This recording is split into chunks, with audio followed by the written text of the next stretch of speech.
Yes, panatag na talaga ang loob natin kapag alam natin meron tayong ganitong stock. So yun na nga mga Mars, another day, another vlog.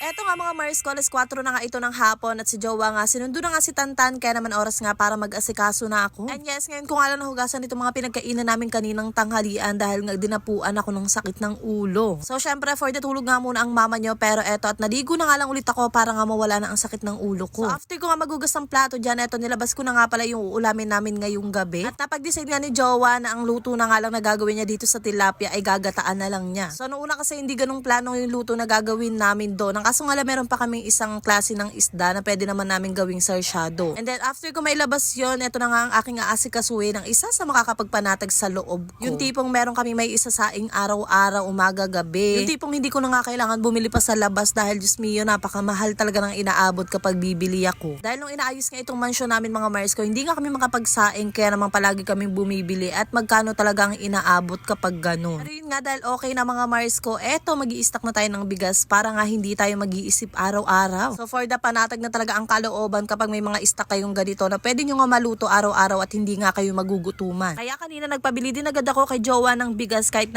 papano nga ay meron pang natitira. Pero ayoko na talaga humantong sa punto na walang katira-tira ay ayoko na nga bumili sa may labas pa. And hindi naman sako-sako yung binibili namin mga Mars ko. Ngayon nga nagpabili lang ako kay Jowa ng 10 kilo. Dahil ayun lang din naman yung magkakasya doon nga sa aming rice dispenser. Pero ayun, binabala ko rin nga bumili ng storage nga na pang 25 kilos para nga hindi na paunti-unti yung pagbili ni Jowa na itong bigas namin. And syempre, after ko nga maisalin yung bigas namin, eto ilalagay ko na nga agad itong mga hinugasan ko kanina para nga hindi na makalat dito. Dahil mamaya, ayan, asikaso na naman ang mga pagluluto. And syempre, gagayahin na natin yung 3-second rule ni Jowa. Kung kaya naman ilagay agad-agad sa lagayan, ilagay na natin yan. Para nga ayun, hindi nga matambak yung ating gawain. At saka mamaya nga si Jowa na rin talaga nandito nga sa aming lababuhan dahil magluluto na nga siya ng ulam. And then ayan, after ko naman magsaing, eto, nag-upo-upo muna ako para nga mag-edit ng aking mga ibang video at iba pang i-voice over. O siya, hanggang dito na lang muna mga Mars. Yun lang. Bye-bye. Passive income ba ka mo? Bakit hindi mo subukan ang Piso Wi-Fi ng Share Wi-Fi? Basta may internet ka sa bahay, pwede ka nang kumita. Maglagay ka lang ng Share Wi-Fi vending machine at automatic kang may kita araw-araw. Habang may nagko-connect, may pumapasok na income. Easy, di ba? Check mo sa comment section kung paano maka-order ng sarili mong Share Wi-Fi vending machine.